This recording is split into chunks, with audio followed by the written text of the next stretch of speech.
ଆଉ ଲିପିର ସମ୍ପର୍କ ହଉଛି ମା ପୁଅର ସମ୍ପର୍କ।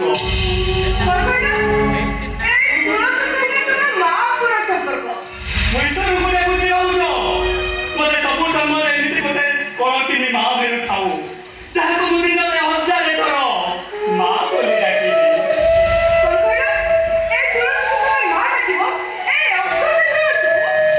ତୁଳସୀ ଅସତୀ ବୋଲି ଜଗନ୍ନାଥ ତାଙ୍କ ମୁଣ୍ଡରେ ଲଗାନ୍ତି। ଏଥିରୁ ଜାଣିପାରୁଥିବ ତୁଳସୀ କେତେ ମହାନ। ପୁରାଣ ଯୁଗରେ କେହି ଜଣେ ତୁଳସୀକୁ ଅସତୀ ସଜେଇ ଦେଇଥିଲା, ତଥାପି ସେ ପରୀକ୍ଷାରେ ପାସ୍ କରିଛି। ନୀତିର ଗୋଟିଏ ପାର୍ଶ୍ୱରେ କୃଷ୍ଣ ଆଉ ଗୋଟେ ପାର୍ଶ୍ୱରେ 8 ଜଣ ରାଣୀକି ବସାଗଲା। କୃଷ୍ଣଙ୍କ ପଟ ଭାରି ପଡ଼ିଗଲା ଆଉ 8 ଜଣ ରାଣୀ ବସିଥିବା ଜାଗାରେ ଗୋଟେ ତୁଳସୀ ପତ୍ର ପକେଇ ଦିଆଗଲା।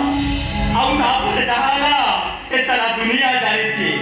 ତୁଳସୀ କୃଷ୍ଣଙ୍କ ତରଫରୁ ଭାରି ପଡ଼ିଗଲେ ଭାବୁଛ।